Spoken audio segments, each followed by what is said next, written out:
রাশিয়ার হয়ে ইউক্রেন-রাশিয়া যুদ্ধে নিহত বাংলাদেশি যুবক আকরাম হোসেনকে আর্থিক প্রলোভন দেখিয়ে তাকে যুদ্ধে নেওয়া হয়েছে বলে অভিযোগ পরিবারের। ব্রাহ্মণবাড়িয়ায় নিহতের পিতা জানান, দালালের প্রলোভনে পড়ে রুশ সেনাবাহিনীতে চুক্তিভিত্তিক যোদ্ধা হিসেবে যোগ দেয় ছেলে। ছেলের মরদেহ ফিরে পেতে সরকারের সহায়তা চেয়েছেন তিনি। ব্রাহ্মণবাড়িয়া থেকে আজিজুর রহমান পায়েলের পাঠানো তথ্যচিত্রে বিস্তারিত জানাচ্ছেন আব্দুল হামিদ। ভাগ্য বদলাতে প্রায় ৯ মাস আগে রাশিয়ায় পাড়ি জমান ব্রাহ্মণবাড়িয়ার ছেলে আকরাম হোসেন স্থানীয় একটি চীনা কোম্পানিতে কাজ করেন ৬ মাস। পারিশ্রমিক হিসেবে যে বেতন পেতেন তাতে নিজের খরচ শেষে মাসে ৮০ থেকে ১ লাখ টাকা বাড়িতে পাঠাতেন তিনি। কিন্তু এরপরই লোভে পেয়ে বসে তাকে। দালালরা ভালো বেতনের প্রলোভন দিলে রুশ সেনাবাহিনীতে চুক্তিভিত্তিক যোদ্ধা হিসেবে যোগ দেন আকরাম। গত ১৩ এপ্রিল পরিবারের সাথে শেষবার কথা হয় তার।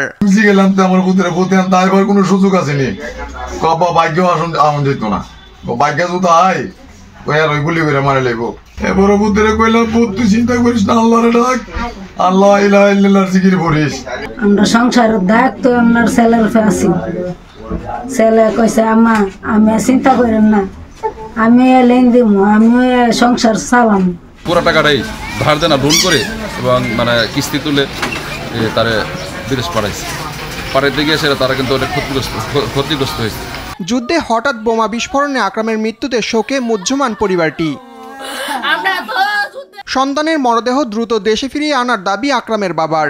মৃত্যুর বিষয়টি নিশ্চিতের পর আকরামের মরদেহ ফিরিয়ে আনতে প্রবাসী কল্যাণ মন্ত্রণালয়ের মাধ্যমে চেষ্টা করা হবে, জানান উপজেলার নির্বাহী কর্মকর্তা। তার লাশ ফিরিয়ে আনার বিষয়ে সকল ধরনের সহযোগিতা, সকল ধরনের প্রক্রিয়াগত কার্যকলাপ সব প্রবাসী কল্যাণ মন্ত্রণালয় থেকে করা হবে এবং এক্ষেত্রে তার যদি কোনো ধরনের সহযোগিতা প্রয়োজন হয় উপজেলা প্রশাসন তাকে সর্বাত্মক সহযোগিতা প্রদান করবে।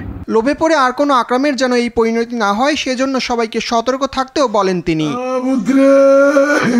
আব্দুল হামিদ, RTV।